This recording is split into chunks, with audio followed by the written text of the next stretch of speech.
इस समय आप देख रहे हैं सबरस टीवी। पुलिस वालों के मजाक में कुछ भी कहें, उनके विषय में कुछ भी कहें, लेकिन जब भी सीमाएं मस्तक मांगती हैं तो जो बेटे अपना मस्तक बोने के लिए जाते हैं वो इसी भरतपुर हरियाणा की इन्हीं धरतियों से जाते हैं जो अपना मस्तक वहां पर बोकर वो सैनिक लड़ते हैं सर वहां पर।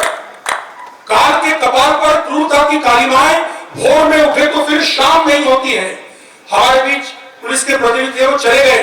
काल के कपाल पर क्रूरता की कालिमाएं भोर में उठे तो फिर शाम नहीं होती है। खून से महकती है वर्दियां सिपाहियों की, सत्ता के दलालों से नीलाम नहीं होती है।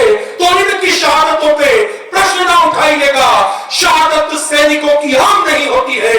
और अपनी दलाल सोच अपने ही पास रखो, वर्दियां किसी की नीलाम नहीं होती। आइए मैं गीत शुरू करता हूँ। मुझे एक बार जरा तालियां बजाकर बंदी दीजिए। मैं 1.5 मिनट का एक छोटा सा गीत है, उसके बाद बैठ जाऊंगा।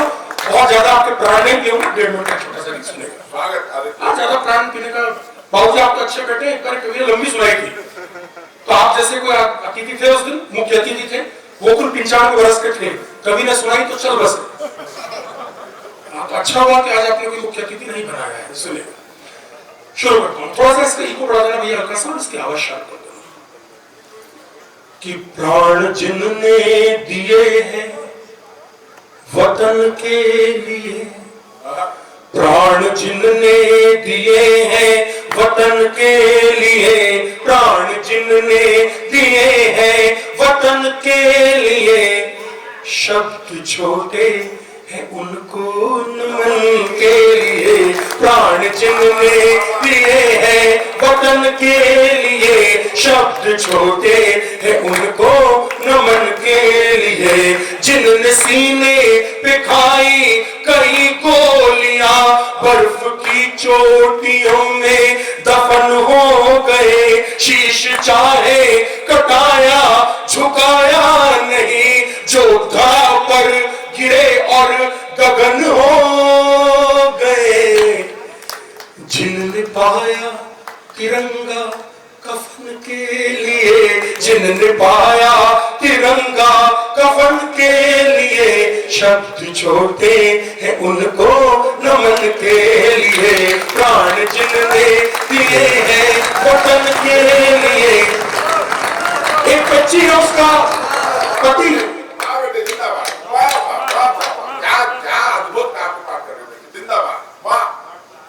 बच्ची की नई शादी हुई है, उसके पति को बुलावा आया है और वो शहीद हो गया है। मेरी 2 बड़ी बहनें इस मंच पे हैं। उस बच्ची के दिल पे क्या बीतती होगी जिसके पति की अभी अभी शादी हुई, वो सीमा पे गया और शहीद हो गया है। मैं चाहता हूं जरा मन से सुनेगा कि ये तो शुरुआत है नई जिंदगी। वो जो घर आएंगे खुशियां घर आएंगी। ये तो शुरुआत है नई जिंदगी। वो जो घर आएंगे खुशियां घर आएंगी। उस बिचारी दुल्हन को नहीं था पता, अब के सीमा से अंतिम खबर आएगी। हाथ की मेहंदी रचने से पहले धुली, मोतियों सी बिखरने लगी जिंदगी। चूड़ियां भी गई साथ यूं छोड़कर, हार करके सिसकने लगी जिंदगी। एक पंक्ति हरियाणा वालों, एक पंक्ति कि उसके दिल की दशा भी जरा सोचिए, उसके दिल की दशा भी जरा सोचिए। जिसने देखे थे सपने सजन के लिए, प्राण जिनने दिए हैं वतन के लिए। क्या मन से आपने सुनाया सर? एक बार आप अपने सम्मान में जरा जोरदार तालियां बजाएं। कविता बहुत लंबी है, मैं अंतिम मन सुनाकर समाप्त करता हूं। बात केवल इतनी सी है कि शहीद का शब्द हरित रखा है, कोई कुछ कहने की हिम्मत नहीं करता, छोटा सा बेटा कुछ कहने का प्रयास करता है। अब तक आपने मुझे जिस मन से सुना, मैं आपके इस तालियों का, इस आभार का, इस प्यार का एक एहसान लेके जा रहा हूं। लेकिन अब जो कहने जा रहा हूं, मुझे तालियों की आवश्यकता नहीं है, सीधा आपके मन से जुड़ने की आवश्यकता है। वो बच्चा कह रहा है अपने पिता के शव को देखकर, वो क्या कह पाता होगा सुनेगा। आज इस मंच के दो बड़े कवि जिनसे मेरा विशेष मिलने का मन था, आदरणीय राम बाबू दादा, आदरणीय समर शंकर और रंगोली अंकल, उनके चरणों में आज कविता पढ़ रहा हूं, मुझे अच्छा लग रहा है। मैं मन से सुनाता हूं, बच्चा क्या कहता हूं मैं सुनेगा।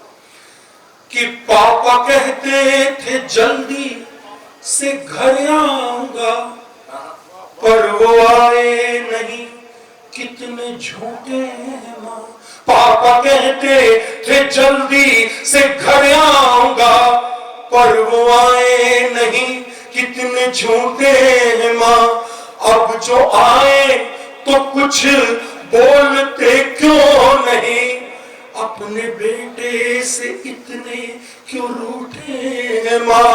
उनसे कह दो मैं फिर जिद करूंगा नहीं, उनसे कह दो मैं फिर जिद करूंगा नहीं।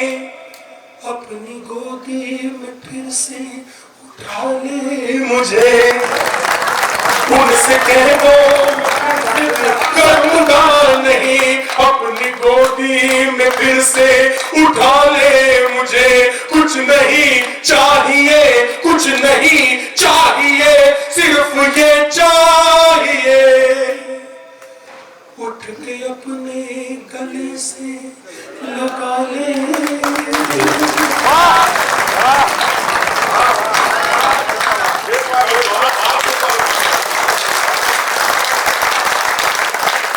कृपया सबरस टीवी यूट्यूब चैनल को सब्सक्राइब करें।